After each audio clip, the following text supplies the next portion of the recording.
Jonas Hale thought it was just another stop at the roadside store. Nothing unusual. Then his dog, Bear, froze mid-step. The shepherd's ears went rigid, his body tensed, his eyes locked on a child in a red dress, 8 years old, brown hair, bare knees shaking in the cold, and a woman's hand wrapped too tightly around her wrist. The girl didn't speak. She just raised her hand, palm open, trembling, not to wave, not to reach, but to call for rescue. No one saw it, no one heard it, but Bear did. He growled once, low and deep, then broke from the leash. "She's trying to say something, isn't she?" Those quiet words, half question, half realization, would tear open a secret buried under grief and snow. A lost child, a broken soldier, and a dog that refused to look away. Stay with me, because what happened next would make an entire town stop breathing. Before we begin, hit like, share, and subscribe. And tell me, where are you watching from tonight? The wind in Montana doesn't just pass through, it sings. A long, low hum that brushes against the valley floor, carrying with it the scent of pine, smoke, and the ghost of winter. Out here, sound travels like memory. It lingers. In the pale light of morning, a cabin stands alone near the frozen ridge, wood darkened by years of storms. Inside, a single flame flickers in the stove, keeping time with the steady breath of a man who has forgotten what laughter sounds like. Jonas Hale leans over a generator, hands blackened with grease, his movements slow but certain. The hum of the machine falters, then steadies, just enough for the old radio on the shelf to crackle faintly. He doesn't turn it on. He hasn't in months. The only company he keeps is Bear, a gray-sable German shepherd lying by the stove, eyes half closed, ears twitching at every sound outside. When Jonas moves, Bear watches. When Jonas stops, Bear exhales softly, as if reminding him he isn't truly alone. Beyond the cabin walls, snow flurries drift across the open land like forgotten prayers. Jonas steps out for air, pulling his coat tighter against the bite of wind. His face is marked by the years, creases cut deep by sun and solitude, his beard dusted with silver. He stands there for a while, listening to the silence that fills the space between wind and thought. Somewhere in that stillness, the echo of a child's laughter brushes through his memory. It comes without warning, light, fleeting, cruel. He shuts his eyes, and for a heartbeat, he's back on the porch of another house, hearing small feet on wood, a voice calling, "Daddy," before the world turned cold. He opens his eyes to the present. The wind whistles through pine needles, and the sky glows a dull steel. Life has become rhythm. Fix, breathe, sleep, repeat. No words, no visitors, no need for either. That afternoon, when the kerosene ran low, he almost ignored it. But Bear had been restless all morning, circling, whining softly at the door.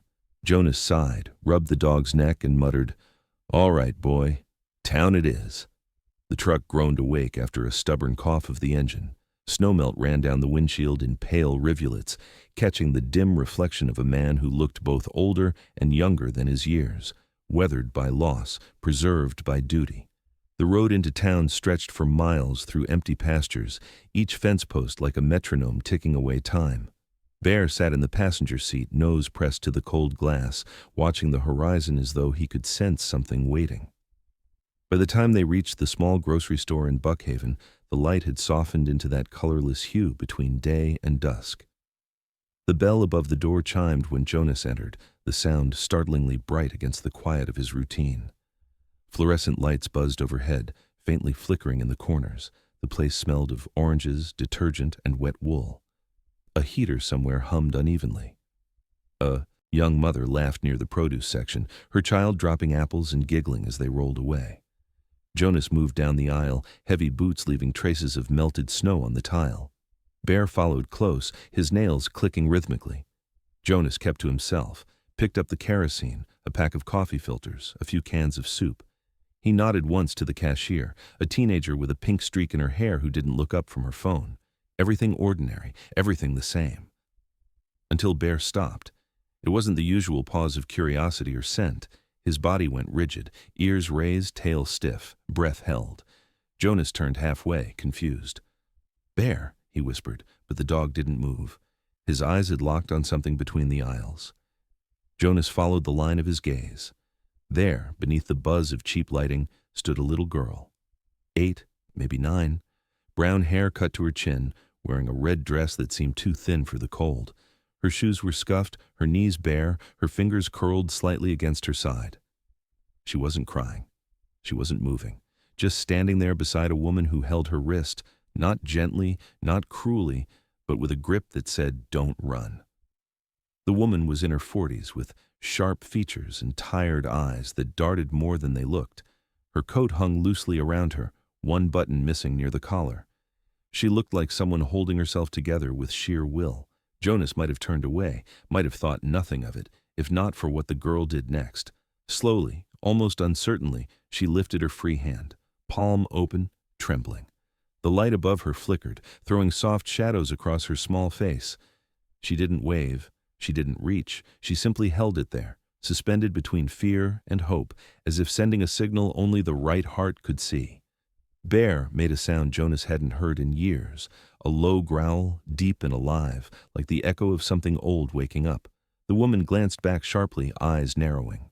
The girl froze, her hand faltering but not falling. Jonas stood still, caught in that strange gravity that descends when instinct outruns thought. Around them, the world carried on. Laughter, footsteps, the hum of the heater, unaware that something sacred had just broken through the ordinary. He could hear his own pulse now, slow and heavy. Bear's stance shifted. The dog leaned forward, chest expanding, the growl turning into a whisper of warning. Jonas crouched slightly, placing a steadying hand on the leash. "Easy, boy." The words barely made sound, as though even his voice feared disturbing whatever unseen thread hung in the air. The woman's grip tightened around the child's wrist. Her mouth moved, maybe scolding, maybe pleading, but no words reached Jonas through the ringing in his ears. For one breath, the girl looked up. Their eyes met across the aisle. Her face was pale, lips parted, eyes wide with something that wasn't just fear. It was recognition. Not of him, but of the kind of man who might still hear what others ignored. The moment stretched. A cereal box toppled from a shelf somewhere. Someone laughed at the counter. The hum of the fluorescent lights grew louder, sharper. Jonas's hand clenched on the leash as Bear let out another low growl, teeth bared now. The girl's hand trembled harder. Her palm was still raised, defiant, desperate, wordless. The silence between them shattered. The woman tugged at the girl's arm, murmuring something under her breath. Jonas's chest tightened. His mouth opened as if to speak, but no words came. Bear took a step forward, muscles taut. Jonas could smell the faint scent of metal, fear, sweat, maybe both. The girl's hand lowered slowly, reluctantly, as if sinking under the weight of something unseen. And then, as the door swung open and a gust of cold air swept in, she was gone. The woman led her out swiftly, disappearing into the white haze beyond the glass. Bear lunged forward, barking once, sharp, abrupt, final. Everyone turned. Jonas stood frozen in the aisle, heart pounding in the sudden stillness. The cashier blinked. The heater droned. Someone muttered, "What's his problem?" But Jonas wasn't listening. He knelt beside Bear, placing a hand on the dog's neck. The fur was bristling, every muscle alive beneath his palm. Bear's eyes stayed fixed on the door. Jonas followed that gaze and saw only the faint outline of two figures swallowed by snow. For a long moment, neither man nor dog moved. The wind outside howled through the open crack of the door, and the chime above it rang once, then fell silent. The silence had returned. But it wasn't the same. Something had shifted, something small and fragile and alive, the kind of silence that holds its breath before the storm. And that was the moment Jonas Hale stopped pretending he was done hearing the world. The moment stretches thin, as if the air itself is afraid to move. Bear's body stiffens before Jonas even understands why. A sound, low, ancient, rises from the dog's chest, more vibration than noise. It rolls through the quiet, like distant thunder, almost swallowed by the buzz of the store lights and the soft scrape of cartwheels. The scent of detergent and metal fills the aisle, sharp and cold. Somewhere behind them, a child laughs, and that single sound, bright, innocent, collides with the tension like a note struck out of tune. Jonas turns. The girl is still there, standing half hidden behind a display of canned goods, the same red dress bright as a warning flare against the muted aisles. Her hair, brown and uneven, clings to her face as if damp with sweat. In her arms, she clutches a stuffed rabbit so tightly its ear bends backward, fur matted from too many nights of fear. Her eyes are fixed somewhere far beyond the moment, unfocused, glassy.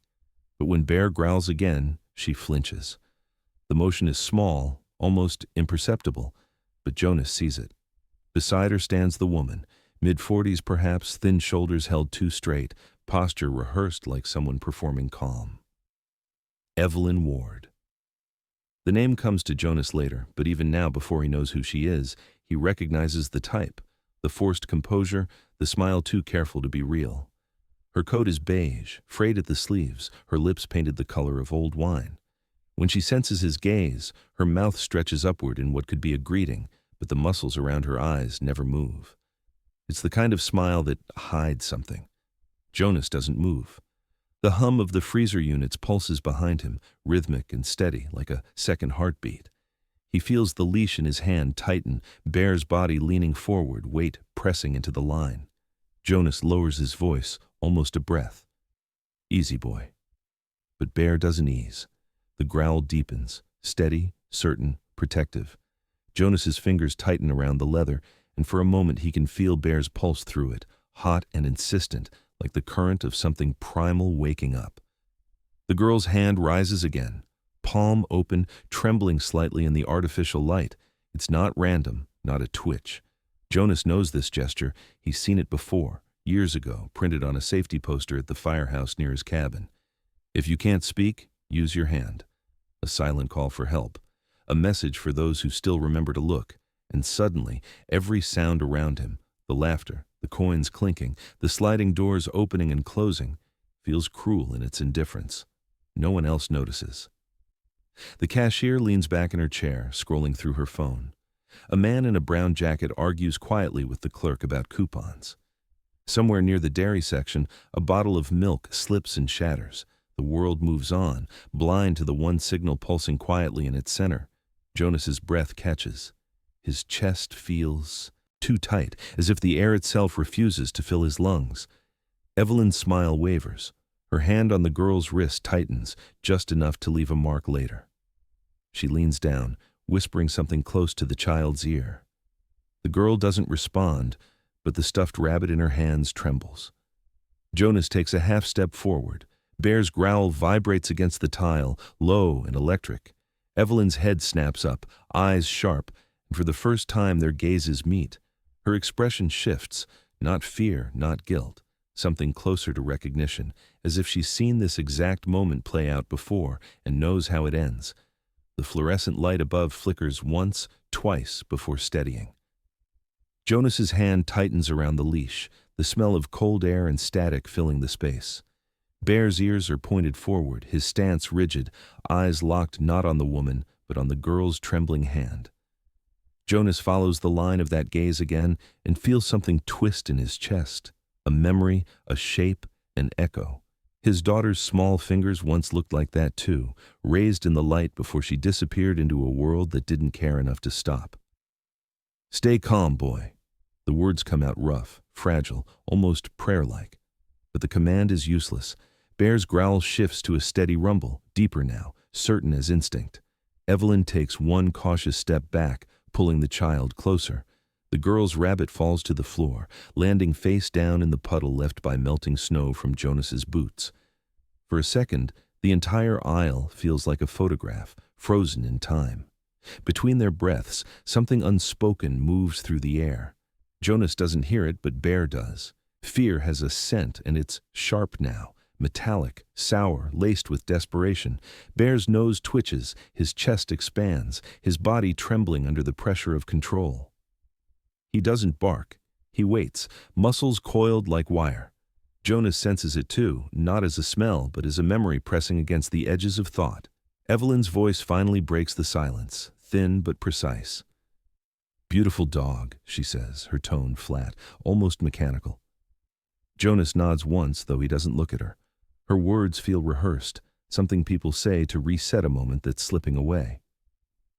The girl stares at the rabbit on the floor, lips trembling, not from cold but from effort, like someone holding back the instinct to run. The hum of the heater grows louder again. A cashier's scanner beeps from another lane. The world, stubborn in its ignorance, continues. But the moment has already changed shape. Jonas feels it. Bear feels it. Even the fluorescent lights seem to flicker in hesitation.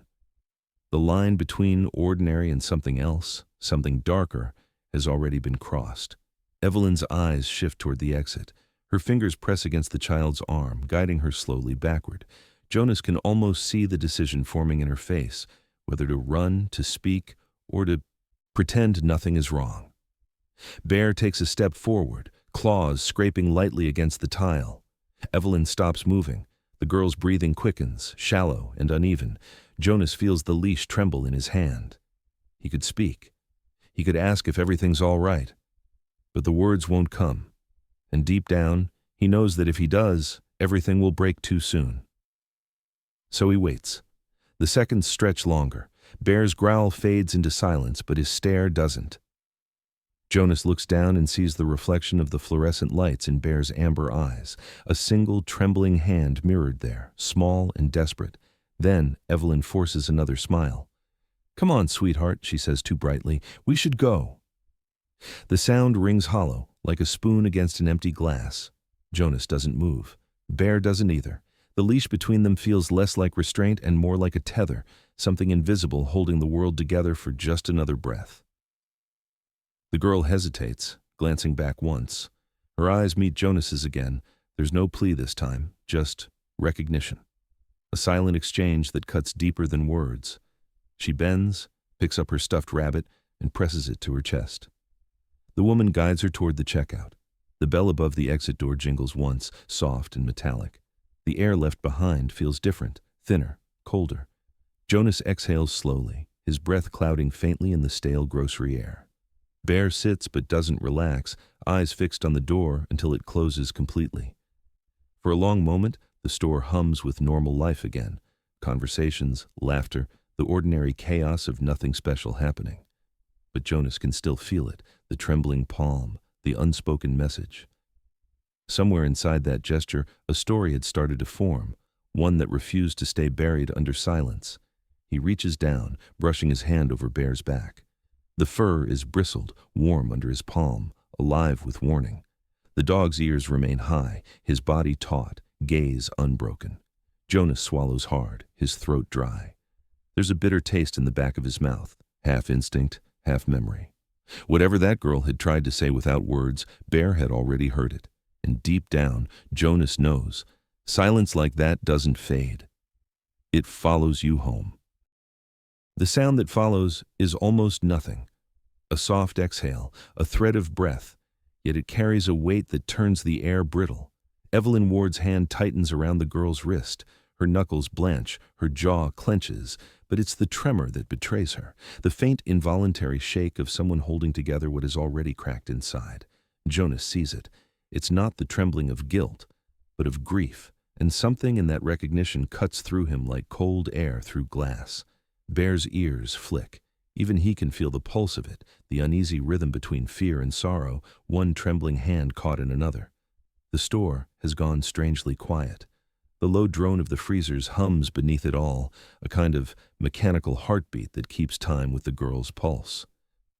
Jonas doesn't know why he steps forward. Habit, instinct, something older than reason.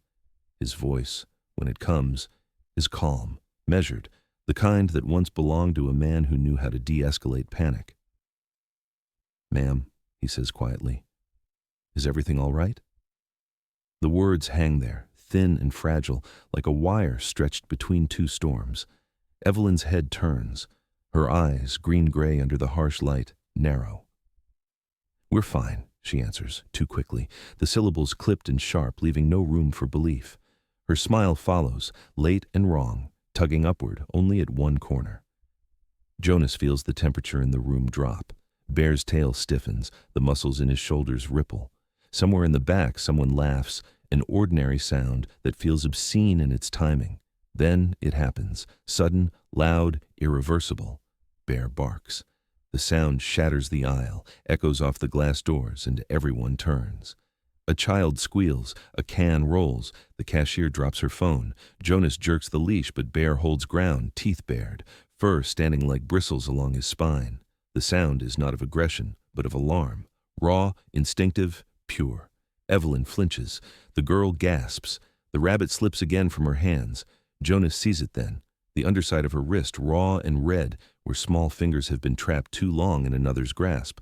The marks are narrow, parallel, deep enough to leave shadows even under the fluorescent glow. He freezes.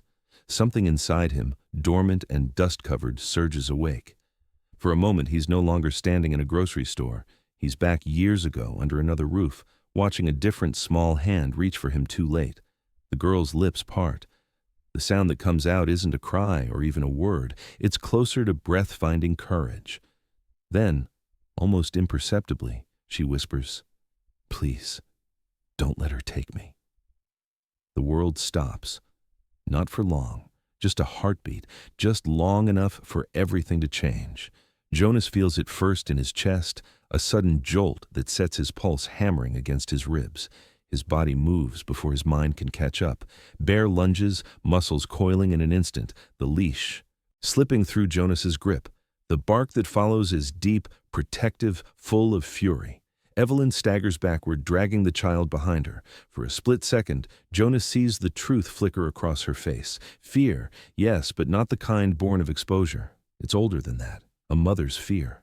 Grief twisted into something desperate. The tremor returns to her hand, more violent now, and her voice breaks on the edge of something like apology. "Stop it," she hisses, though no one can tell if it's to the dog, the man, or herself. The girl stumbles, caught in the pull, the red dress flashing in the sterile light. Bear positions himself between them, body low, growl pulsing through the tiles. Jonas steps forward, his breath sharp. He doesn't shout. His voice would only make it worse. Instead, he lowers his tone, slow and deliberate, the way one might speak to a wounded animal. "Let her go," he says softly, but the words fall flat. Evelyn's eyes dart toward the exit, toward the faint reflection of snowlight seeping through the glass doors. The sound of people around them grows distant, blurred. Someone mutters, "What's happening?" Another voice says, "That dog's going crazy." But none of it reaches Jonas. His world has narrowed to three figures: the woman, the child, the dog, and the invisible tension that binds them together. The scent of fear sharpens. Bear's hackles rise. The girl's breath quickens. Then Evelyn moves. Not with rage, but with resolve, the kind that comes when there's nothing left to lose. She tugs the girl hard and bolts. Jonas reacts on instinct, reaching out, his hand brushing the sleeve of her coat. For an instant, he feels the thinness of the fabric, the warmth of another pulse. She jerks free, the movement so forceful it leaves a tear along the seam. Bear barks again, the sound ricocheting like a gunshot. They run. The automatic doors hiss open, flooding the store with a wave of cold air. Shoppers scatter, startled, parting instinctively. Jonas breaks into motion, boots slamming against the tile, breath clouding in front of him as he pushes through. Bear's already ahead, a streak of gray and muscle bursting into the snow-lit dusk. Outside, the wind howls like something alive.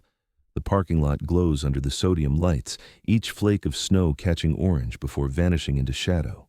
Jonas bursts through the doors, lungs burning, the metallic taste of adrenaline in his mouth. Evelyn is already halfway across the lot, dragging the girl toward a dented sedan at the far end. Her coat flaps violently in the wind, hair whipping across her face. Bear races ahead, his paws leaving dark prints in the thin snow, breath steaming. The girl twists, her hand reaching backward, not toward her captor, but toward the only thing that had understood her cry. Her stuffed rabbit falls again, this time into the slush.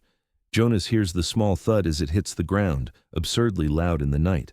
He calls out, voice rough and hoarse from the cold, "Stop!" It's not a command, not even an order, just a plea wrapped in instinct. Evelyn glances back once, and for the briefest moment, Jonas sees something break open in her expression. A flash of anguish, as though she too wishes someone had stopped her once. Then she turns away, shoving the child into the car, fumbling with the door handle. Bear reaches them first, barking, circling. His tail is rigid, his stance protective. Jonas is seconds behind, the sound of his boots crunching through ice cutting through the roar of the wind. The headlights of passing cars paint the scene in flashes, orange, white, shadow, light. The woman's hands shake as she yanks the door open. The girl resists, kicking, crying now, her voice thin against the storm. Jonas reaches them, grabs the door frame, the cold metal biting into his fingers. Evelyn's eyes meet his one last time. What he sees there isn't madness. It's pain, old and bottomless, the kind that makes people do impossible things, the kind that turns love into its mirror image. Snow swirls around them, soft and soundless, erasing the edges of everything. "Please," Jonas says, breathless, voice cracking, "don't." But before the word can finish, she slams the door shut. The car lurches, tires spinning against ice. Bear leaps forward, barking, claws scraping asphalt. The sedan swerves, fishtails, then steadies, headlights cutting through the flurry. For a moment, Jonas thinks it will vanish into the white, but then the driver's side door jerks open again. Evelyn's voice pierces the storm, trembling and fierce. "I'm sorry." The door slams. The car speeds away. Jonas stands there in the cold, wind clawing at his coat, snow biting his face. His breath comes hard, chest heaving. Bear stops beside him, panting, tail low, eyes still fixed on the shrinking red of the car's taillights. In the snow between them lies the stuffed rabbit, half submerged, its fur soaked, one ear torn. Jonas bends down, picks it up, and stares at it for a long moment. Somewhere far off, a siren begins to wail. But here, in this parking lot lit by sorrow and sodium light, all Jonas can hear is the echo of a small voice caught in the wind. The siren grew closer, but Jonas didn't move. He stood in the falling snow, the rabbit hanging from his gloved hand, its matted fur dripping onto his boots. Bear paced beside him, whining low, the sound swallowed by the wind. Then, without a word, the dog lifted his nose to the air, one sharp sniff, then another. His ears pricked, his body tensed. Jonas saw it too, a thin red glow ahead, swaying like a heart about to die. The car. He started walking, slow at first, then faster. His boots sank deep into the drifts, each step heavier than the last. The snow thickened, swallowing distance, turning the world into nothing but white and breath. Ahead, the glow flickered once and vanished. Then a sound, the crunch of metal against curb, the hiss of an engine choking on ice. By the time Jonas reached it, the sedan had come to rest sideways against a lamppost, headlights buried half in snow. The driver's door swung open. Evelyn stumbled out, dragging the girl with her. For a moment she looked wild, hair plastered to her face, coat flapping, eyes wide with the kind of terror that comes from remembering too much. She clutched Lily's wrist so tightly the child's hand had gone pale. "Stop!" Jonas called, but the wind carried it away. Bear barked once, sharp, commanding. Evelyn flinched, then ran. Not far, not fast, just blind. The storm had her now. Jonas gave chase, the dog leaping ahead, paws kicking snow in rhythmic bursts. He could barely see them, two shadows moving through the curtain of white. The girl's red dress flickered once in the darkness like a signal flare. Then came the fall. Evelyn's foot hit the ice. She went down hard, pulling Lily with her. The child slipped free, crying out. Jonas slowed as Bear skidded to a stop between them, muscles rigid, head low, breath steaming. When Jonas reached them, Evelyn was still on her knees, arms wrapped around the girl, not restraining her, but holding her as if the world might take her away again. Her voice trembled when she spoke. "I didn't mean to hurt her," she gasped. "I just couldn't lose another one." Jonas stopped. The wind died for a heartbeat. Even the siren seemed to fade.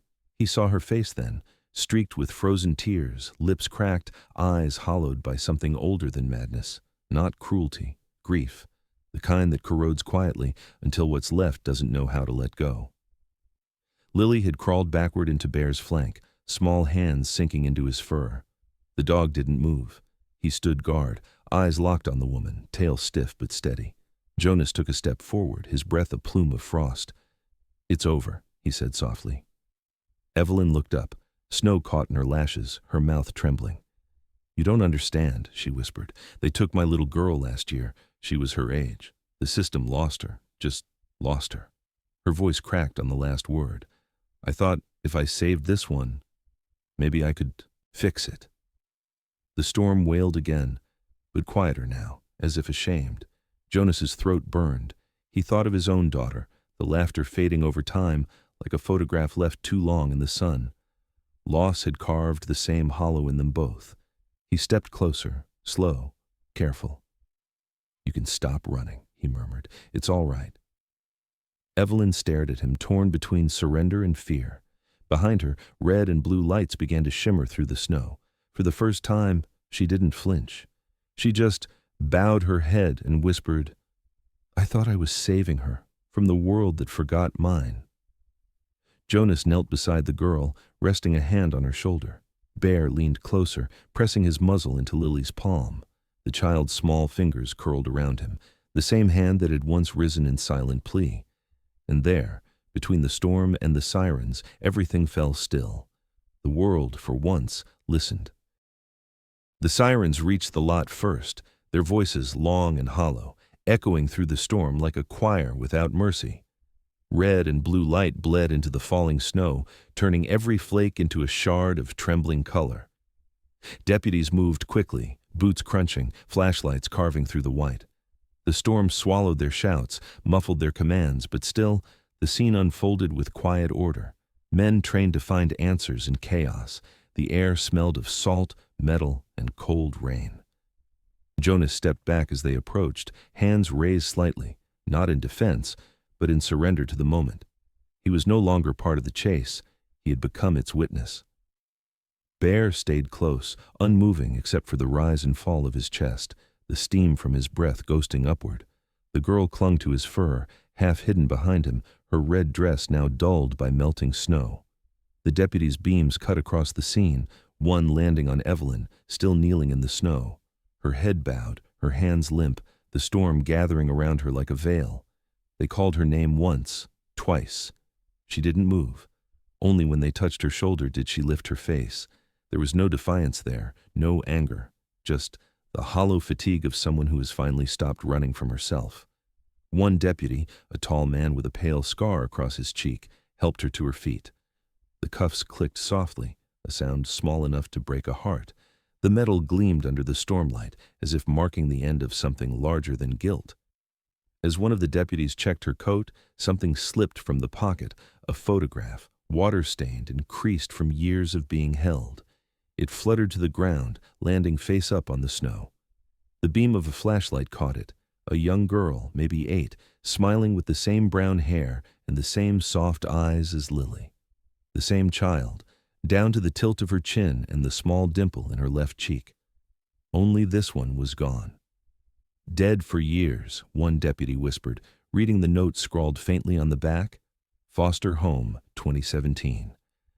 The silence that followed was almost holy. The storm hushed as if bowing its head. Jonas looked at Evelyn, saw the recognition flicker across her face when she realized the photo had fallen. Her lips parted, trembling, but no sound came. She sank back down into the snow, hands shaking. One of the deputies caught her elbow, but she barely felt it. "She looked just like her," she murmured, "just like my Emily." Grief, when it's too deep to scream, comes out quiet. It lives behind the eyes in the way a person forgets to breathe between sentences. Jonas saw that grief now, raw and ancient, eating through the madness. This wasn't cruelty that had driven her. It was love that had lost its way. Somewhere, a mother had buried her child and tried to rewrite the story in snow and shadow. The storm pressed harder, as though it too wanted to cover what humanity could not bear to see. Jonas felt the flakes melt. Against his face, each one a brief reminder of warmth before it vanished. He turned toward Lily. The girl was still clutching Bear, her small shoulders trembling, but her eyes, wide, shimmering, and very much alive, watched everything. She didn't cry anymore.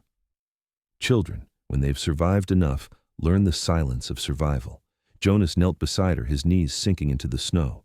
The world around them was chaos, radio chatter, crunching boots, a deputy calling for a blanket. But here, in the narrow circle of lamplight where the three of them knelt, time slowed. "You did the signal," he said softly, voice breaking through the noise. "You saved yourself." She looked up, her breath misting in small clouds.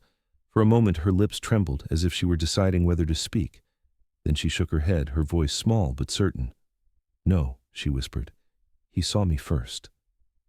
Bear's head lifted at the sound of her voice. He turned, pressing his muzzle gently against her palm, the same hand that had once risen in silence to ask for help. The gesture was simple, wordless, but it carried more truth than language could hold. Jonas watched as the girl's fingers curled around the dog's snout, the faintest ghost of a smile flickering through the fear. The deputies moved around them, professional, focused. One draped a gray wool blanket over Evelyn's shoulders, another wrapped one around the girl. Somewhere in the distance, the ambulance doors swung open, their lights washing the snow in white. But Jonas barely saw them. His eyes lingered on the photograph lying half-buried in slush, the ink bleeding outward until the smile on the child's face blurred into the storm. Evelyn's sobs came in waves, quiet, uneven, human. "I thought," she whispered, her voice cracking against the wind, "if I could save her, maybe I'd bring my Emily back." A deputy guided her toward the cruiser. She didn't resist. The cuffs gleamed again, pale against the darkness, and Jonas knew they weren't punishment. They were closure, the kind that ends the running, even if it doesn't heal the wound. Bear whined softly, the sound low and mournful. Lily leaned against him, her small frame shivering under the blanket. Jonas placed a hand on her shoulder, feeling the fragile strength in her bones. Around them, the world had begun to settle, the wind softening, the snow thickening, the chaos dissolving into the hum of engines and fading voices. In that silence, faith returned, not as thunder or revelation, but as warmth in the cold. It lived in the space between a child's trembling hand and the steady breath of the dog that had heard her first. It glowed faintly in Jonas's chest, quiet but undeniable, like an ember refusing to die. He watched as the deputies drove away, their tail lights dissolving into red haze. The storm began to ease, flakes turning lighter, gentler. Jonas exhaled slowly, his breath mingling with the falling snow. He didn't know where the girl would go next, or how long it would take for her to trust the world again. But he knew this. She wasn't alone anymore. Bear shifted beside her, resting his head on her lap. The girl looked down, her fingers still pressed to his fur, and whispered something so soft it was almost lost to the wind. Jonas didn't need to hear it. He knew what gratitude sounded like when it had no words left. And for the first time in years, as the last siren faded into the night, Jonas felt the quiet ache in his chest loosen. Somewhere beneath all that snow, something had begun to heal. The storm left as quietly as it had come. It didn't end with thunder or light. It simply faded, the sky paling from ash to gold, as if the world had taken a long breath after holding it too long. The snow remained, heavy on the pines, glinting like glass beneath the first true sunlight in days. In the valley below, the cabin stood unchanged, except for the sound that filled it now. Not silence, not grief, but something lighter, almost human again. Jonas was at the workbench, sleeves rolled up, oil on his hands, tightening the bolts of the old generator he had been mending before everything changed. The same tool, the same hum. Yet it all felt different. The quiet no longer echoed. It rested. Outside, Bear padded back and forth, nose to the wind, tail sweeping low, a sentinel at ease. The world had been scrubbed clean by snow and sorrow, and in that fragile stillness, life began again in small, unseen ways. A car engine broke the morning calm, a soft rumble growing along the icy road. Jonas lifted his head. Through the cabin window, sunlight caught the windshield, flaring bright for a moment before dimming. The door opened, and Lily stepped out first, bundled in a thick red coat this time, her brown hair tied back with a white ribbon. Her mother followed, carrying a small parcel wrapped in brown paper. They paused by the porch, hesitant, as if unsure whether they were intruding on something sacred. Bear was the first to move. He trotted down the steps, paws crunching over frost, and Lily's face lit up in an unguarded smile. She knelt in the snow without hesitation, her gloved arms wrapping around his neck. He leaned into her embrace, eyes half closed, tail thudding gently against the porch. The sound was soft but certain, like the ticking of a clock that had finally begun to keep time again. Her laughter, fragile, breathy, and real, rose into the cold air, and for the first time, it didn't feel borrowed from the past. Jonas stepped outside, wiping his hands on a rag. The air was crisp enough to sting, but it smelled of pine and thawing earth, not of loss. He stopped a few steps behind them, watching as Bear nudged the child's mitten with his nose, pressing it once, as though reminding her that he was still listening. Her mother stood nearby, silent but composed, her eyes red-rimmed yet clear. She met Jonas's gaze and nodded once, a gesture that carried more gratitude than words could hold. The parcel she held contained nothing of worth: a jar of honey, a loaf of bread, a handwritten note folded between. She placed it on the porch rail. "For you," she said simply. Jonas nodded. No thanks were needed. None would have fit. The world had a way of compensating for kindness that didn't ask to be seen. As they lingered, a breeze swept down from the ridge, stirring the snow at their feet into tiny spirals. The sunlight shimmered across the ice, painting gold over white, and for a heartbeat, everything stilled. The child's laughter, the dog's steady breath, the woman's quiet tears. Jonas looked toward the sky, the light spilling across the valley, and in it he saw something he hadn't known he'd been waiting for: forgiveness, not from others, but from himself. He stepped closer, one hand resting on Bear's back. The fur was warm, coarse under his palm. The dog's chest rose and fell with slow contentment. Jonas looked down at him and smiled. A small thing, but true. The kind that begins at the eyes before it reaches the mouth. "Good boy," he murmured, the words nearly lost to the wind. "You heard what I couldn't." The girl looked up at him then, the reflection of snowlight caught in her eyes. "He always does," she said softly, as if confiding a secret. And somehow, Jonas knew she was right. When they finally left, the road curved gently between the trees, their car a fading speck against the pale horizon. Jonas stood on the porch, Bear sitting beside him, both framed by the quiet grandeur of a world remade. The wind ruffled the dog's fur, carrying the faint scent of pine and smoke and something new, something clean. The light lingered longer that day, refusing to fade too quickly. Jonas stayed where he was, his hands resting on the wooden rail, the snow glowing faintly beneath him. There was peace now, not the hollow silence he had lived with, but the kind that comes when the heart has forgiven its own noise, the kind that listens to wind and hears not absence, but mercy. And when the last trace of the car disappeared beyond the ridge, Bear turned once, as if to make sure Jonas was still there. He sat at the threshold, chest rising with slow, steady breaths, eyes half closed against the brightness. The world was quiet again. But this time, it was the quiet of a man who had remembered what light felt like when it returned. Sometimes the world doesn't change with thunder or glory. It shifts quietly, like snow melting on a windowsill, like a breath finally released after years of holding it in. And in that silence, we remember what truly matters. Not the noise of victory, but the gentleness of a hand that chooses mercy. Not the grandeur of heroes, but the loyalty of a heart that never turns away. There are those who will never make the headlines, men who fix broken things because that's what they know how to do. Dogs who listen when no one else can. Children who raise a trembling hand, not for attention, but for hope. These are the quiet guardians of our world, the ones who mend it one act of courage at a time. And maybe, in our own small ways, we're meant to be like them, to listen more than we speak, to stand when others turn away, to keep a little light alive when the night feels too long. Because sometimes the greatest bravery isn't in saving the world, but in believing it's still worth saving.